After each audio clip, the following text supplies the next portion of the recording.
Boa noite, irmãos. Vamos estar orando pela palavra.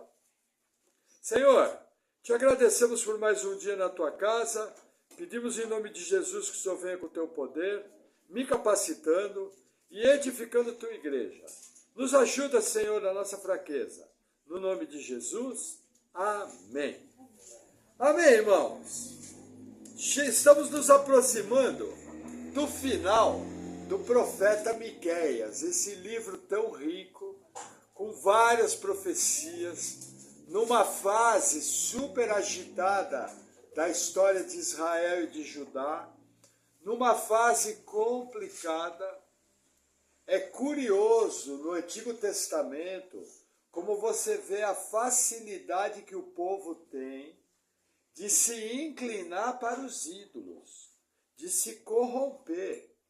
É repetitivo, já no Êxodo, após a abertura do Mar Vermelho, o povo já vai e faz o bezerro de ouro. Já as mulheres moabitas trazem corrupção para o povo, já existe mistura, existe murmuração. No livro de Juízes, cada um fazia o que bem queria. No livro de Samuel, chega um determinado momento, Samuel chega e fala, olha, vamos purificar. Veja, o povo tinha sido derrotado, a arca tinha sido levada para a terra dos filisteus. Miraculosamente a arca retornou, porque Deus julgou duramente os filisteus. E aí o povo vai e pende para a idolatria. Não era diferente. Após o reinado de Davi, veio seu filho Salomão. O que Salomão fez? Desobedeceu. E teve mais de 1000 entre mulheres e concubinas. E aí elas perverteram seu coração. E ele chegou ao ponto de construir templos para deuses pagãos. O homem mais sábio que pisou nessa terra. Depois de Jesus Cristo, é claro, que é o nosso Deus. Ele se desviou, Deus visitou ele em visões. Ele cresceu vendo o poder de Deus manifesto no reino do seu pai Davi. Ele experimentou a expansão do reino no maior limite que o reino teve. Então, assim, irmãos, não bobem, existe o risco da apostasia. Pastor, mas se você é nascido de novo, o pastor ensinou que não perde salvação. Sim, mas você pode entrar num caminho perigoso de desvio da fé. Você pode permitir a sua fé esfriar.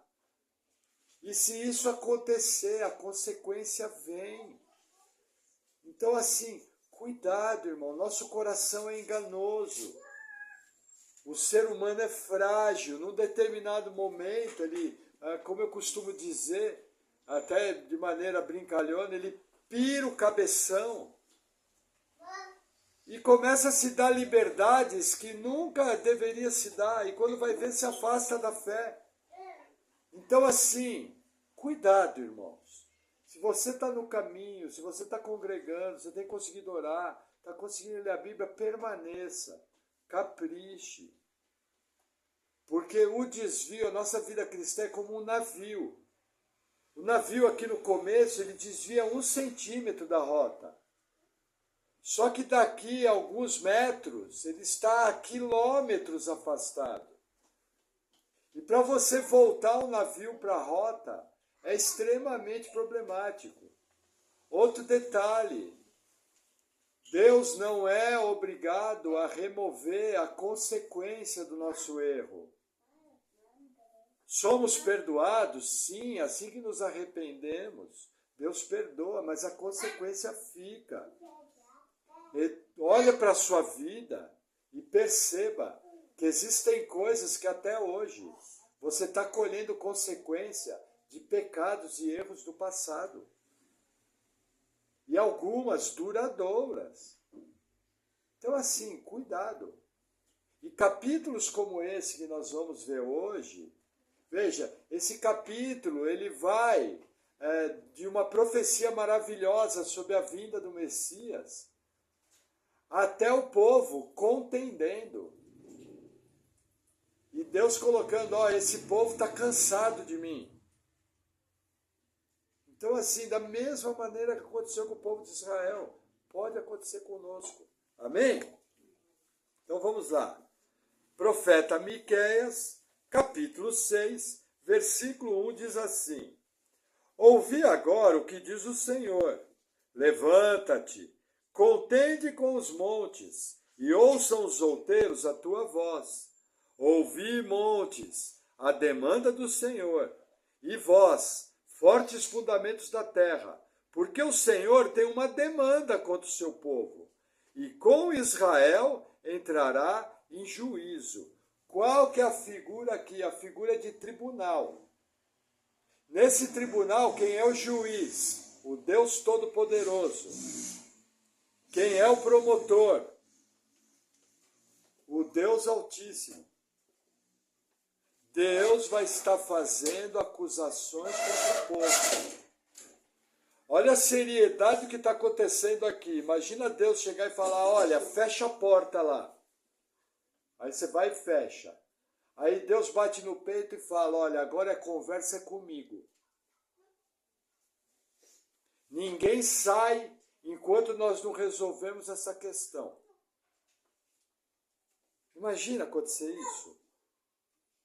Vamos supor que Deus poderia, você estaria na sua casa, de repente Deus comparecesse, fechasse a porta da sala e falava, olha, agora eu vou ter um tribunal, eu e você.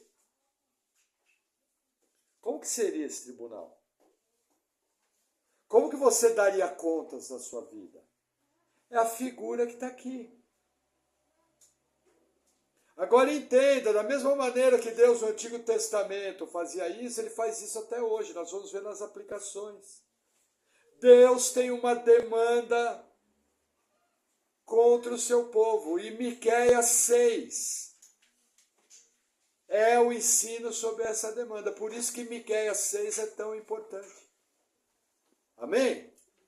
Por que que ele chama aqui as montanhas como testemunha? É uma figura. As bases da terra estão firmes. Deus está chamando a coisa mais sólida que o homem conhece, que são as montanhas, que são os montes, que é a geografia do planeta. Ele está usando a figura de testemunha. Ó, a coisa mais sólida que tem na minha criação vai ser testemunha dessa demanda que eu tenho contra o povo. Essa é a figura aqui. Amém? E o texto continua, versículo 3. Ó povo meu, que tenho feito? Com que te enfadei? Testifica contra mim. Pois te fiz subir da terra do Egito, e da casa da servidão te remi. E enviei adiante de ti a Moisés, Arão e Miriam. Olha que interessante. Deus usa aqui a libertação do Egito. Mas antes disso, ele vem com uma pergunta. Ele fala, povo, em que eu deixei você enfadado? Em que eu cansei vocês? Vou parafrasear por dias de hoje. Por que você está desanimado com a tua fé? Em que eu te desanimei? Eu não enviei líderes para vocês, porque eu não libertei do Egito, não abri o Mar Vermelho, não fiz maravilhas, não alimentei o povo no deserto, não mandei líderes. Mandei Moisés, mandei Arão, mandei Miriam. Eu não cerquei vocês de todas as formas. A roupa de vocês não envelhecia no corpo. Toda essa figura está embutida aqui na libertação do Egito, que está descrito no livro do Êxodo e no Pentateuco. Isso é uma pergunta que você tem que fazer cada vez que você se desanima. Veja, o Senhor te pergunta por que você está desanimado? Por que você não tem me buscado? Aonde que está aquela expectativa no meu poder, nos meus feitos, naquilo que eu posso fazer? É o que está sendo perguntado aqui, para o povo de Israel, para mim e para você. Tem gente que serve a Deus como se fosse um fardo. Isso não fecha com a palavra, porque Jesus Cristo falou, o meu jugo é suave e o meu fardo é leve. Irmãos, servir a Deus é bom, servir a Deus é gostoso, a vida com Deus é maravilhosa. Você vive outra realidade, você vive debaixo de outro universo. Os medos do passado vão embora. A confiança num Deus soberano tem que encher o teu coração de paz. O entendimento e a revelação de que Ele é seu Pai e que cuida de você tem que permear a sua existência. Quando as coisas da vida dão errado, normalmente é porque eu fiz o que não devia, normalmente é porque eu desrespeitei alguma regra espiritual, algum princípio espiritual. Se a coisa está dando errada, é porque Deus, na sua soberania, determinou aquela luta, determinou aquela tribulação para edificar a sua fé. Ah, mas eu não estou entendendo. E quem disse que Deus é obrigado a dar satisfação para você de tudo que Ele faz? Ele é Deus. E pense, nosso caso aqui que eu conheço a vida dos irmãos, ninguém morreu. Ninguém está com uma doença terminal. Ninguém tem um filho nas drogas. Poxa, gente, todo mundo aqui em geral vive razoavelmente bem. Então a grande pergunta é, por que você está desanimado? Não se deixe desanimar. Palavras do apóstolo Paulo, quero trazer à memória tudo aquilo que me dá alegria. Essa semana aconteceu um fato curioso, até para incentivo da fé. Fui comprar ovo aqui na porta, de repente eu viro para o lado, quem eu vejo? Irmão José Ângel. Ah, normal, você vê o irmão José Ângel, é teu vizinho, mas ele estava com um sorriso aqui, engolindo as orelhas. Aí o que me marcou, sempre que eu vejo o irmão está alegre.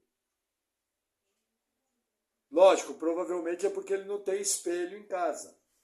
Mas ele sempre está alegre. Brincadeira, irmão.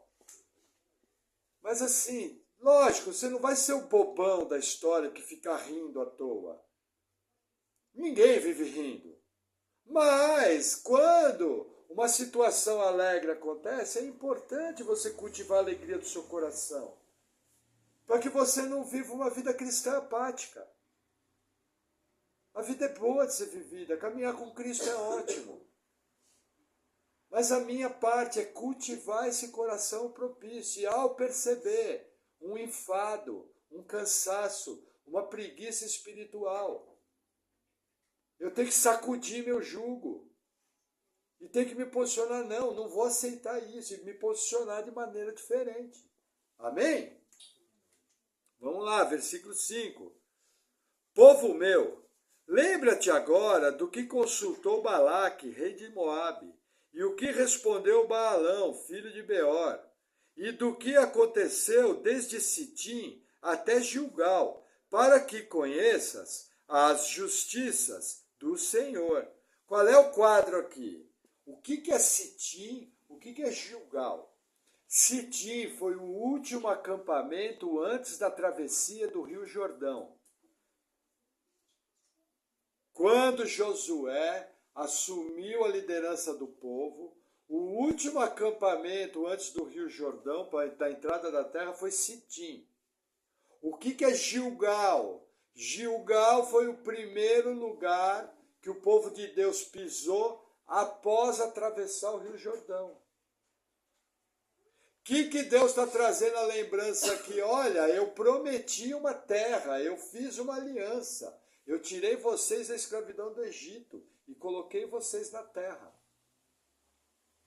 E aí ele lembra um quadro do quê? Um quadro de idolatria. Balaque, rei dos Moabitas, contrata um profeta chamado Balaão. E o Balaão, ele fez foi oferecido dinheiro, foi oferecido um monte de coisa. Só que Deus lembra o povo, ele reverte a maldição em bênção. Balaão abençoou o povo.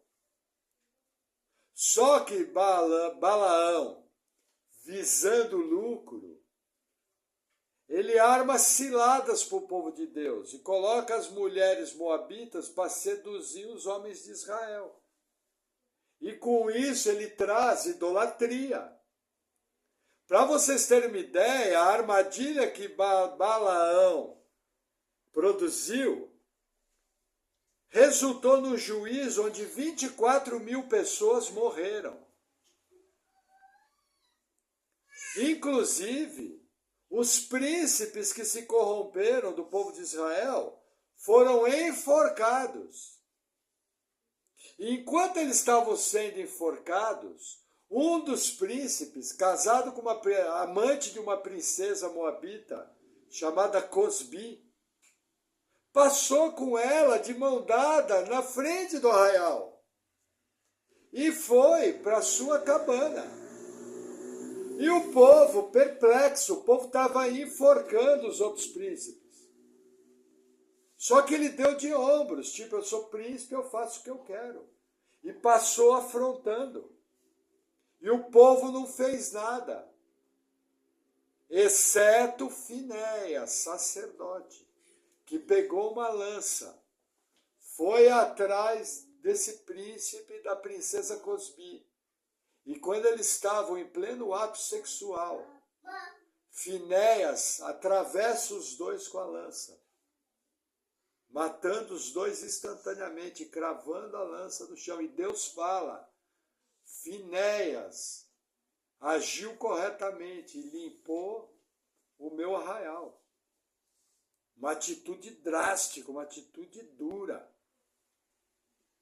Mas nós sabemos até hoje, em 1 Coríntios 11, que Deus também recolhe os seus filhos desobedientes. Então não tem novidade nenhuma.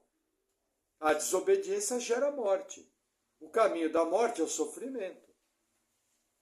Então, da mesma maneira que Deus agia no Antigo Testamento, ele age agora. E o detalhe é que o Finés não vai vir atrás de você e varar você com a lança na sua cama. Mas você pode ter uma tragédia, pode ter uma fatalidade. E a Bíblia nos ensina que o julgamento é igual. Agora, o que nos ensina aqui? Lembra das coisas boas que Deus fez. Faça isso e você vai viver uma vida muito melhor. Começou a desanimar, começou a ficar triste, lembra? Use as palavras do Senhor.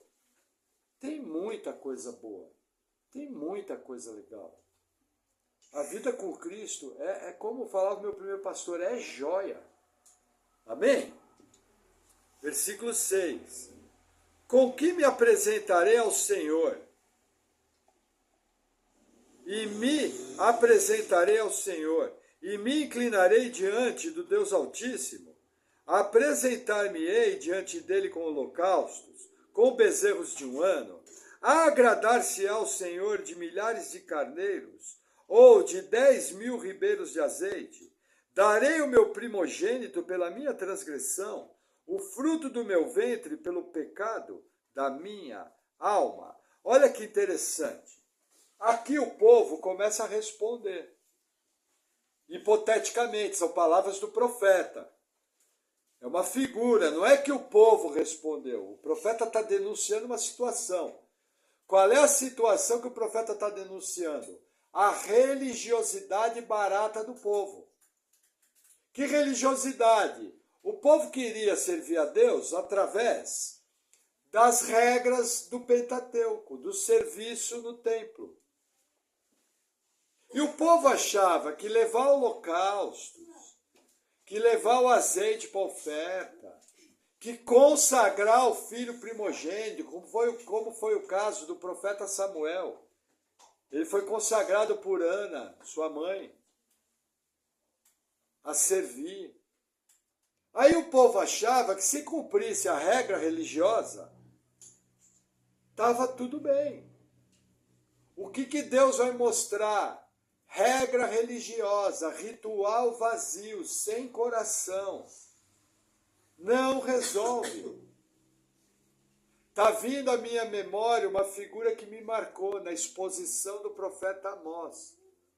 Quando Deus fala para o povo, olha, eu estou tampando os ouvidos, porque os seus cânticos irritam os meus ouvidos. Lembra dessa passagem? Aquilo marcou para mim na exposição de Amós. E eu lembro que nessa pregação eu falei, irmãos, já pensou nossa igreja está cantando a Deus? E Deus está fechando os ouvidos e falando, olha, o cântico de vocês me dá nojo.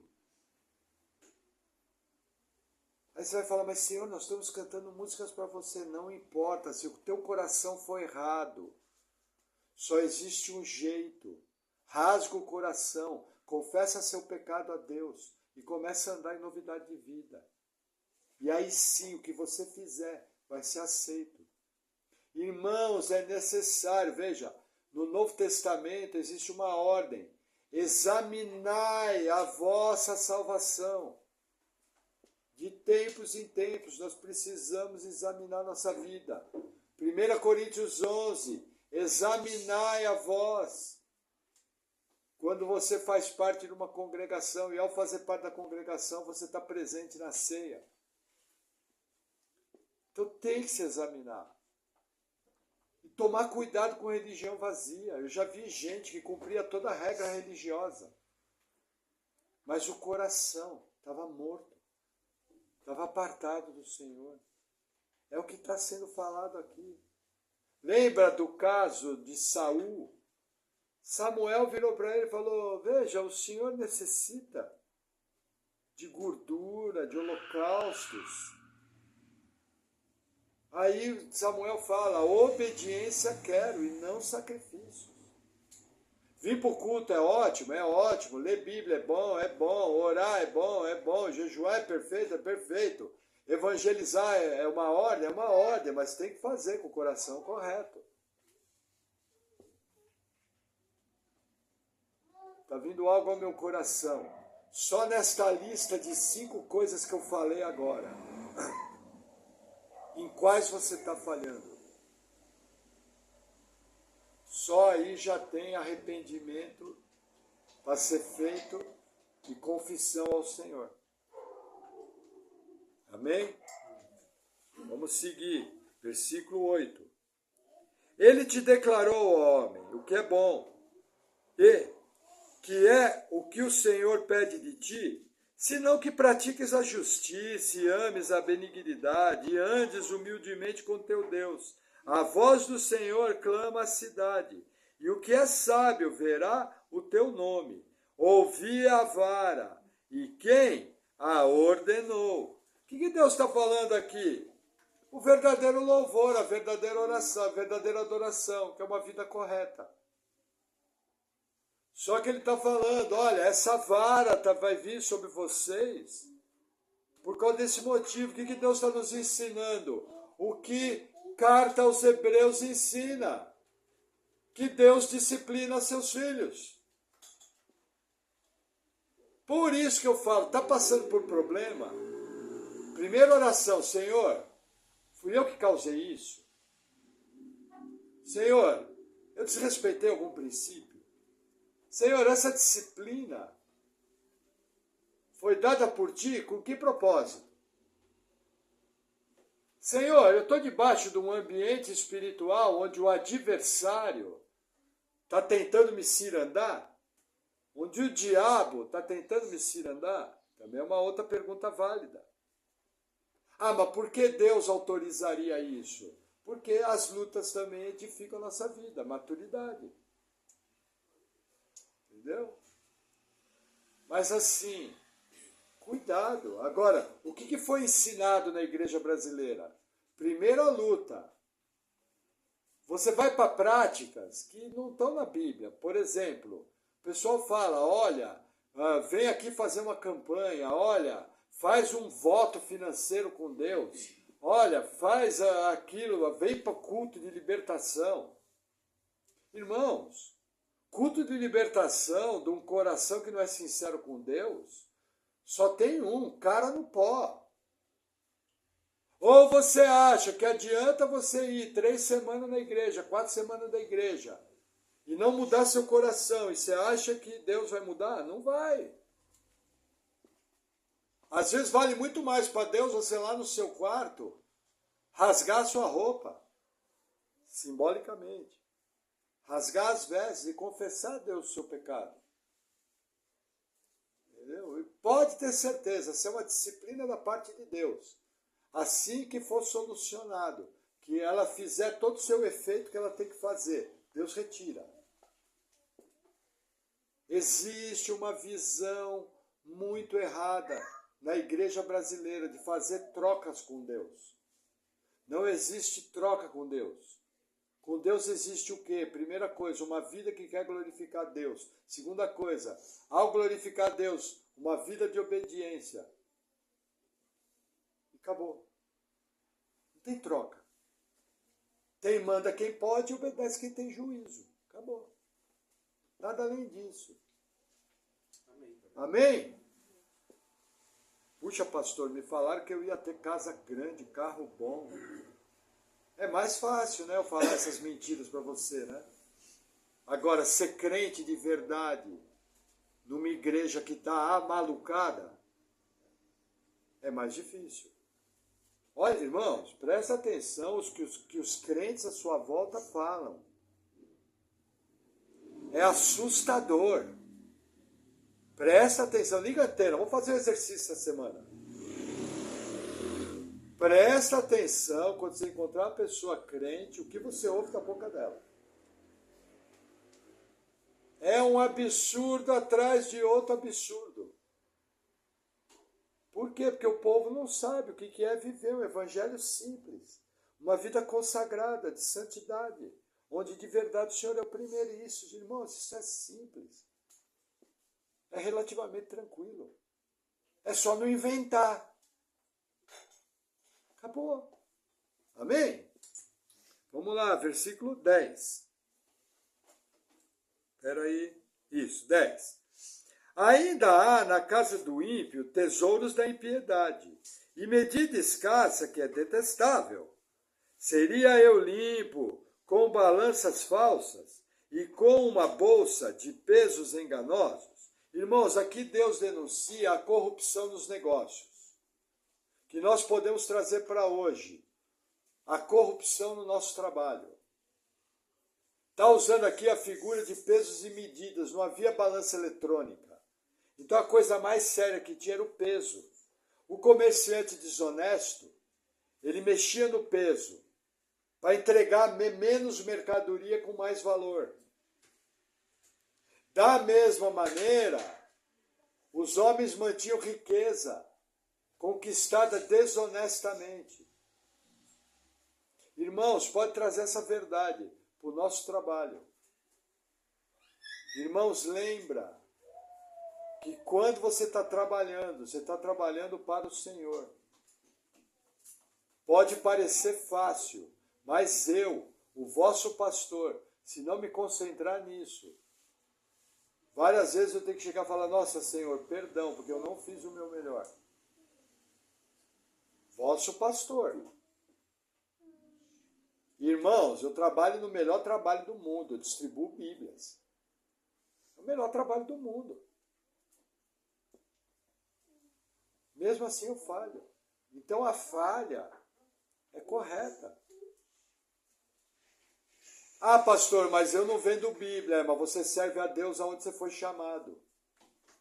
A igreja que ganhou o mundo antigo, ela servia a Deus no seu trabalho. A maioria deles era escravo. E eles ganharam o mundo antigo. Então, no dia a dia, não existe essa separação. O pastor que é pastor é servo de Deus.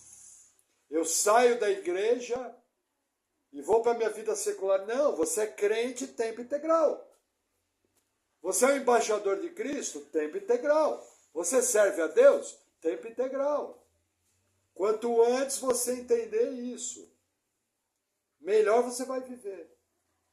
e mais completo no seu coração você vai se sentir. Amém? Versículo 12. Deixa eu tomar um gole de água.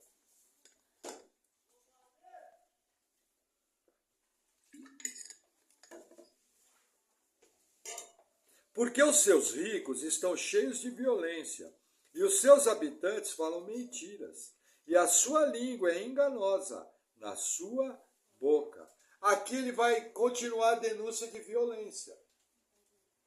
Nossa, pastor, o povo cristão é pacífico. Sua esposa pode garantir isso? Seu marido pode garantir isso? Seus filhos podem garantir isso? Porque aqui está falando de violência. Mas como você trata as pessoas próximas a você? Irmãos, é facinho se irritar. Só que a Bíblia nos ensina, irai-vos, mas não pequeis. O que o versículo está ensinando? Existem situações em que dá aquela indignação. Só que você não pode pecar por causa daquilo. Segura a sua onda. Não pega na partida. Por quê? Porque uma outra passagem bíblica fala que a nossa língua irritada é como se fosse uma chama numa floresta seca e incendia a floresta inteira. Uma palavra pega fogo em toda situação. Isso vale até para os mais experientes. Isso vale até o final da nossa vida cristã. Tem que vigiar sempre. Então, assim, cuidado. Nós não praticamos essa violência aqui. Mas nós podemos machucar, sim, as pessoas à nossa volta. Com a nossa estupidez. Das mais variadas formas. Amém? Versículo 13. Assim, eu também te enfraquecerei, ferindo-te e assolando-te por causa dos teus pecados. Tu comerás, mas não te fartarás, e a tua humilhação estará no meio de ti. Removerás os teus bens, mas não livrarás, e aquilo que livrares, eu o entregarei à espada. O que Deus está falando aqui? Olha, vocês estão debaixo do meu juízo, vocês vão comer, não vão se fartar, não vai ter colheita boa, vocês vão tentar livrar os bens, não vão conseguir. O que vocês livrarem eu vou entregar para o saque. Eu vou colocar vocês em juízo. Irmãos, isso aqui é Hebreus puro. Hebreus capítulo 12 puro.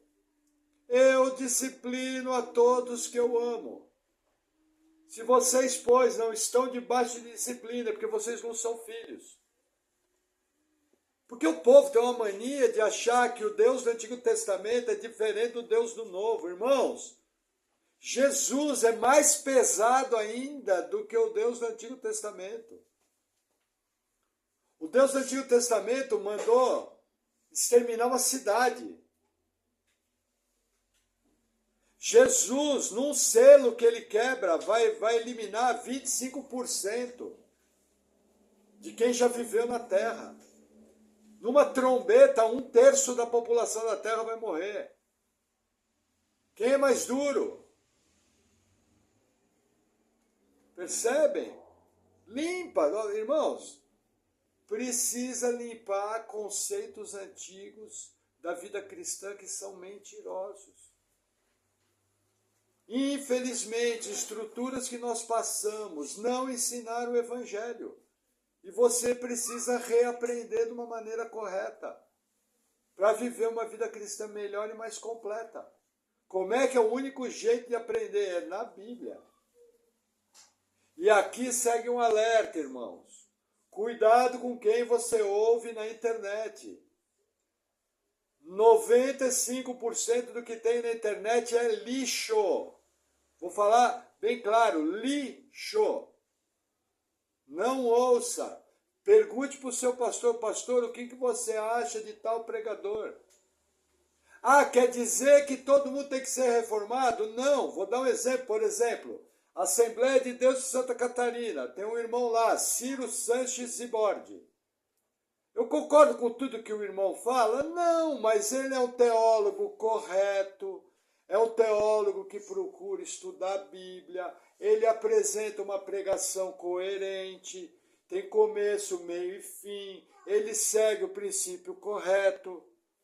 Nós não podemos achar que somente nas igrejas históricas tem bons pregadores, é mentira. Existem bons expositores em outras estruturas. Mas eu tenho que perguntar. Porque o que tem de lixo na internet é impressionante. Aí você vem aqui, se aprende o correto, uma palavra que você ouviu errado, pronto, virou folclore. Irmãos, cuidado com o grupo de WhatsApp. Nesses dias aí eu tive contato com um grupo de WhatsApp lixo. Inclusive foi mandado para pessoas de nossa igreja, lixo. Cuidado. Estraga tudo que nós estamos construindo. Porque a pessoa não tem estofo.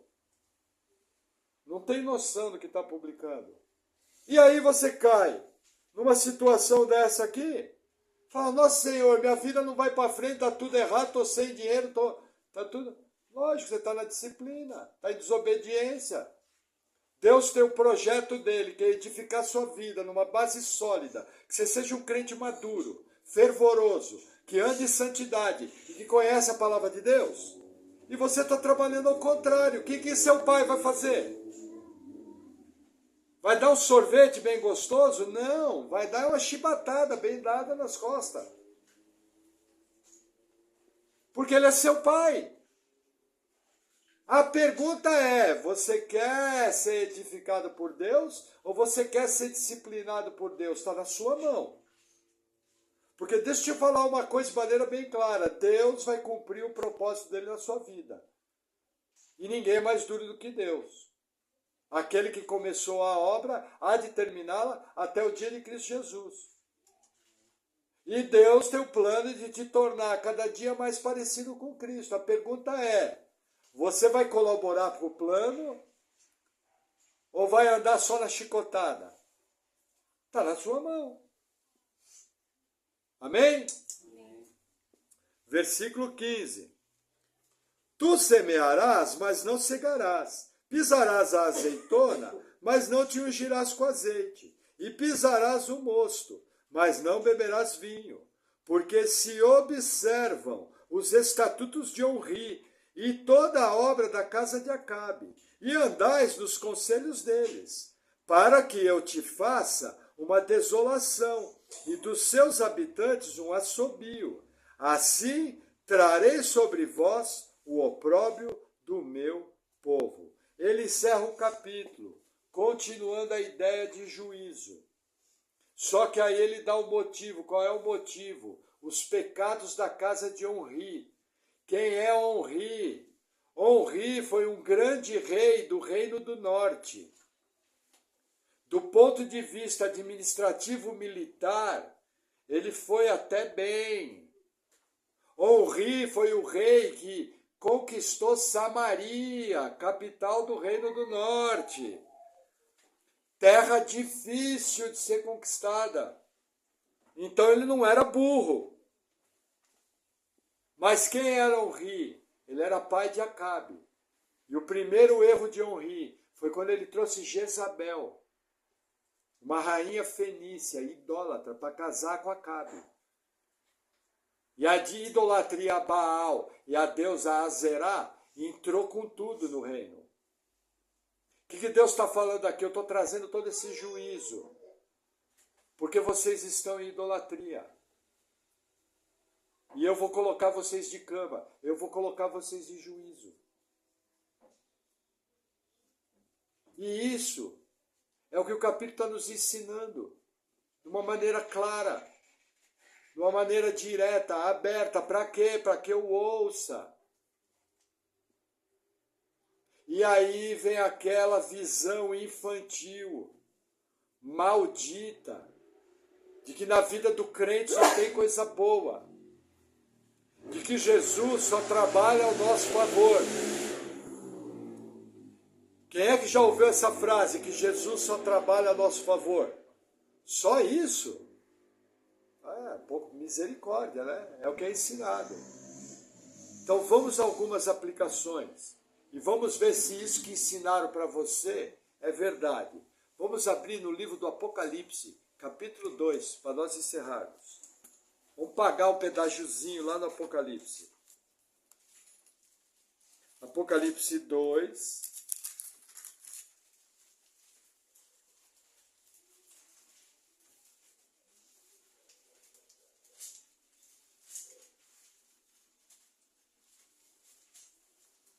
Versículo 4.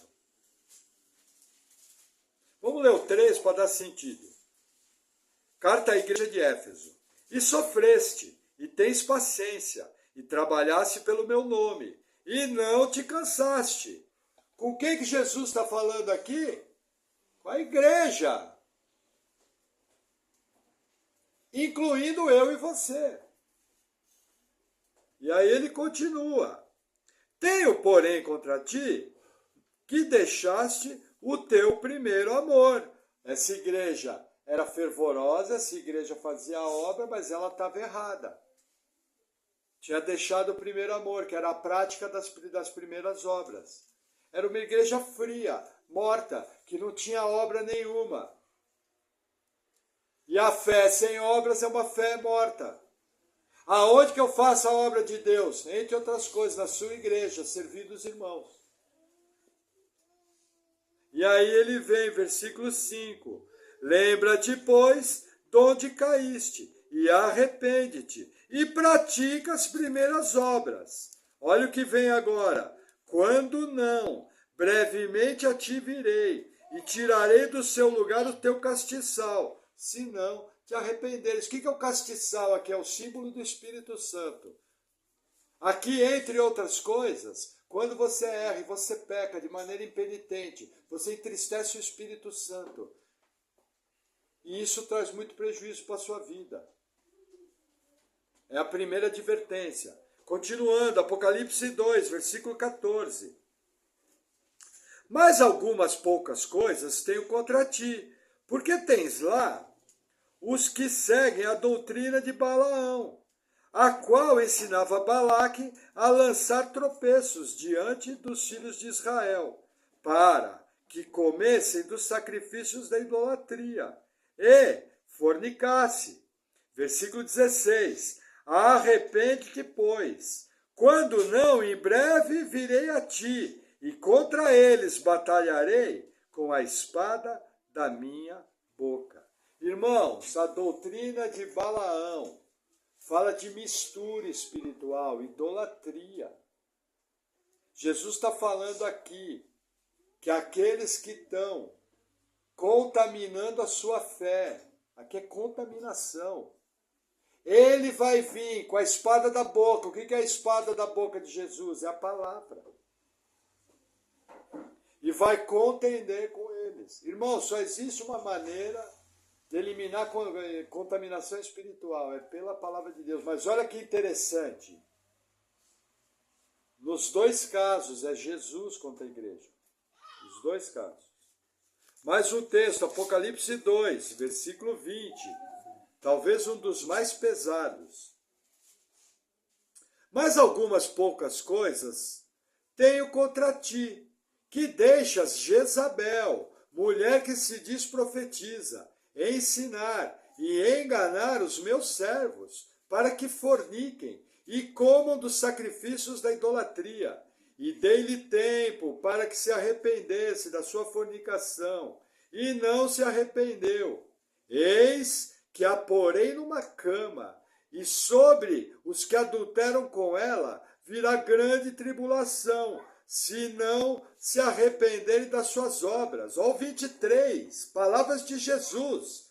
E destruirei com morte a seus filhos, e todas as igrejas saberão que eu sou aquele que sonda as entranhas e os corações, e darei a cada um de vós, segundo as vossas obras. Irmãos, fala aqui de uma profetisa, uma mulher que estava trazendo ensinamento. Tem que entender o seguinte, irmãos, profecia no Novo Testamento é fundamento. Efésios 2, versículo 20 e 21. edificado sobre o fundamento dos apóstolos e profetas. Não existem mais profetas hoje. Ah, pastor, Deus mostrou para o irmão uma coisa, isso não faz dele um profeta.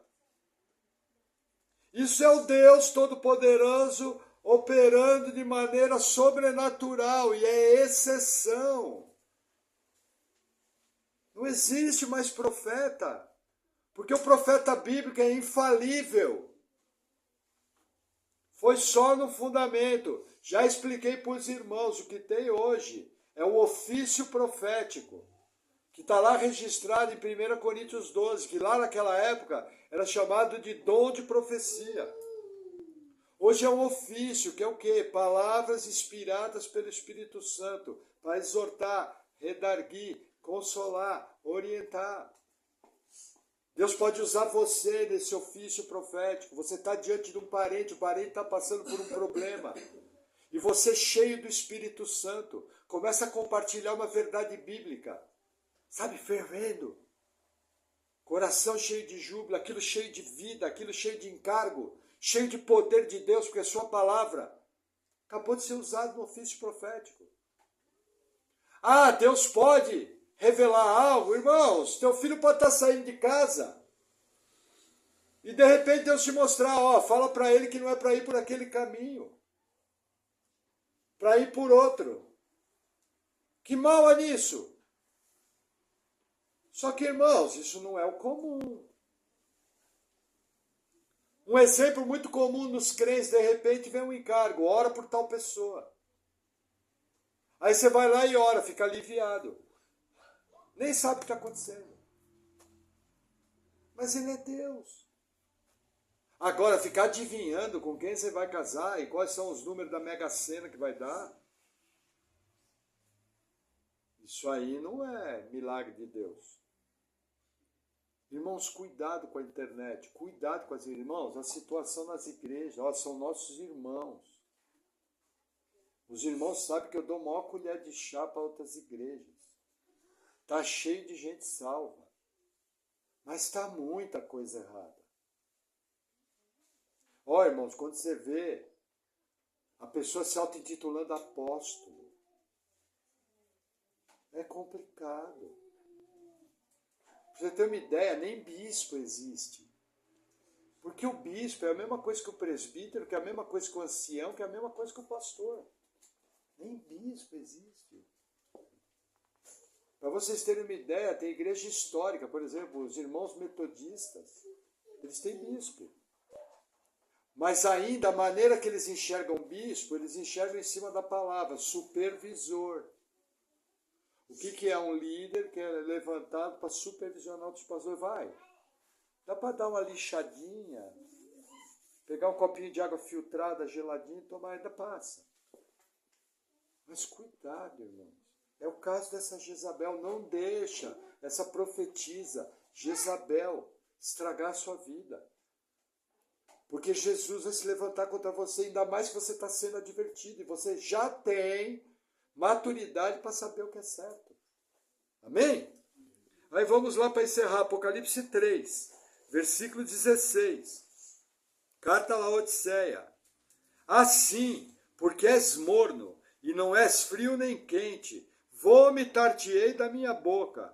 Como dizes, rico sou, estou enriquecido, e de nada tenho falta, e não sabes que és um desgraçado e miserável, e pobre, e cego, e nu. Irmãos, mornidão espiritual.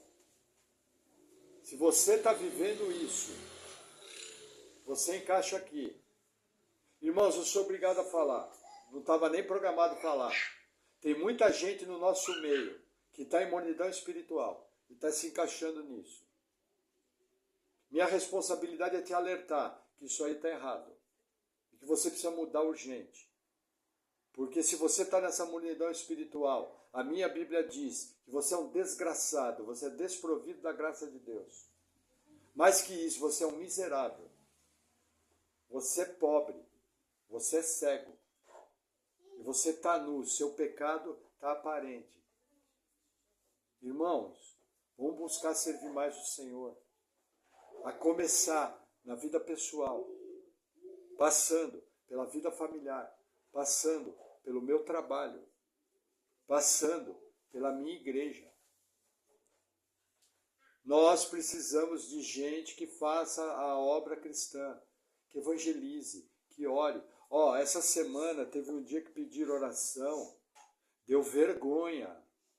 A turma nem respondeu. Isso não é cristianismo. Isso ofende a Jesus Cristo, porque Ele nos dá uma ordem de orar. Cuidado, isso é apatia. Irmão, eu me esqueço, então para de esquecer. Mornidão é um câncer. Mornidão traz desgraça. Começa a mudar, começa a buscar arrependimento. Em todas essas áreas que nós falamos hoje. A vida cristã é um caminhar, altos e baixos. Mas vai avançando, mas sempre tem que melhorar um pouco em alguma área. Não existe um cristão que só anda para trás. Em alguma área você tem que estar melhorando, pô. Corrigiu aqui, melhora lá. Olha a vida da nossa igreja. A gente vai ajustando aqui, vai ajustando lá, vai melhorando aqui, vai melhorando lá. Os irmãos concordam que o nome da nossa igreja é problema? Nós somos frágeis em tudo. Nós somos uma pequena igreja lá da periferia de Curitiba, sem expressão nenhuma, ninguém nos conhece, mas estamos tentando fazer o certo. Estamos tentando fazer o nosso melhor. E naquilo que vamos enxergando, vamos corrigindo. Então, se você quer olhar para um exemplo, olhe para o seu pastor, que também tem problemas. Olhe para a sua igreja, que também tem problemas, mas nos dois casos, está tentando corrigir. E você vê melhorar aqui, você vê melhorar lá, dá uma trupicadinha aqui, bate o dedão do pé lá. Entendeu? Mas vai melhorando, dia após dia, se arrependendo, confiando no Senhor e buscando andar em vitória. Amém? Vamos orar? Glória a Deus.